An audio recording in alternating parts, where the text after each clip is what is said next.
विपक्ष जहां बीजेपी सरकार पर भ्रष्टाचार के आरोप लगा रहा है, वहीं बीजेपी प्रदेश संयोजक का चुनाव प्रबंधन विशाल सेठ ने पूर्व मुख्यमंत्री और विपक्ष के नेता भूपेंद्र सिंह हुड्डा को आईना दिखाने का काम किया। उन्होंने कहा कि कांग्रेस के कई नेता बीजेपी के संपर्क में उन्होंने कहा कि जो कांग्रेस के नेता बीजेपी के संपर्क में हैं वो जल्द बीजेपी में शामिल होंगे। साफ किया कि जो भी नेता बीजेपी में शामिल होंगे उन्हें उनके कद के अनुसार पार्टी में स्थान और मान सम्मान दिया जाएगा। बीजेपी की विधानसभा चुनाव के लिए क्या तैयारियां हैं, कैसे बनाएंगे प्रदेश में तीसरी बार सरकार, इस बारे में प्रदेश संयोजक का चुनाव प्रबंधन विशाल सेठ से खास बातचीत हुई। एसोसिएट एडिटर अनिल कुमार ने की।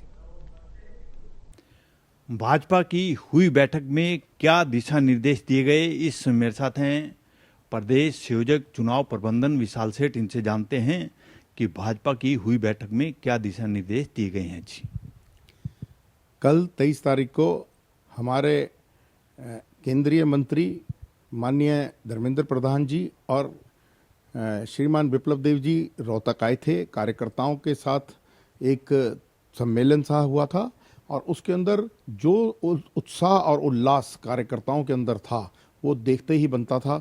और हमारे शीर्ष नेतृत्व ने भी सब लोगों को उत्साह बढ़ाया और सब लोगों ने इस बात का वो विश्वास दिलाया नेतृत्व को कि आने वाले विधानसभा चुनाव के अंदर निश्चित रूप से भारतीय जनता पार्टी की हरियाणा में पूर्ण बहुमत की सरकार तीसरी बार स्थापित की जाएगी, जिस प्रकार से केंद्र के अंदर तीसरी बार सरकार बनी है। और कार्यकर्ताओं के अंदर ये भी बात पहुंचाई गई कि जो छोटी मोटी कमी पिछली लोकसभा के चुनाव के अंदर रह गई थी, उस सभी कमियों को दूर करते हुए और पूरी ताकत के साथ आने वाला चुनाव लड़ा जाएगा। सेठ जी, आप कह रहे हो कि लोकसभा चुनाव में जो कमियां रह गई उसको दूर किया जाएगा और चुनाव लड़ा जाएगा, तीसरी बार सरकार बनेगी। तो विपक्ष जो है फिर क्यों सरकार पर भ्रष्टाचार के आरोप लगा रहा है? देखिए, सरकार के ऊपर किसी भी प्रकार का कोई भ्रष्टाचार का आरोप नहीं है, किंतु जो ये कांग्रेस सरकार, ये माननीय कांग्रेस के एक नेता श्रीमान भूपेंद्र हुड्डा जी जो ये सरकार के ऊपर आरोप लगा रहे हैं वो निराधार हैं।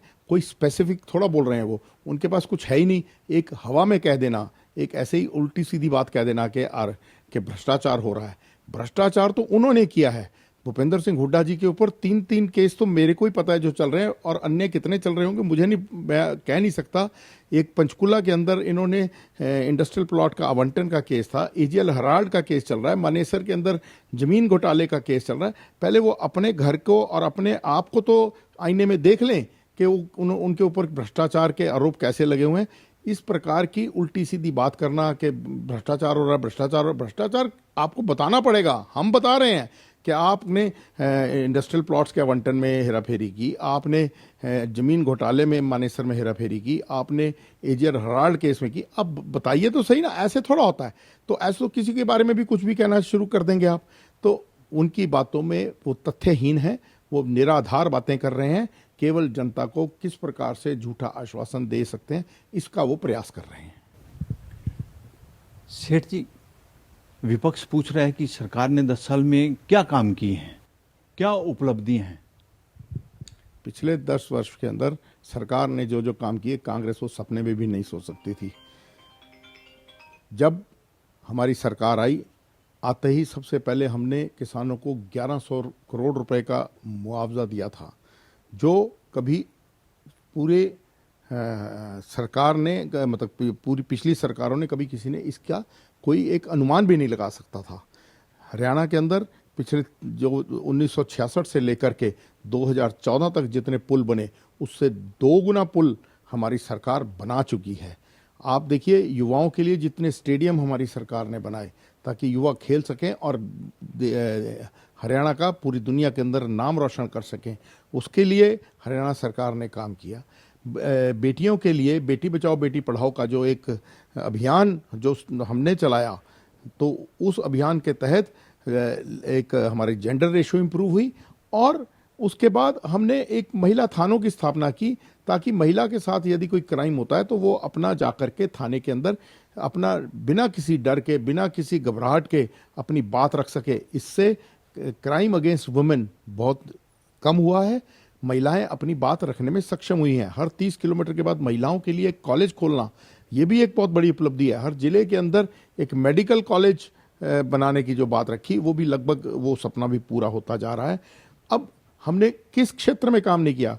किसानों के लिए एमएसपी बढ़ाया, किसानों को भावांतर योजना दी और सम्मान निधि भी दे रहे हैं।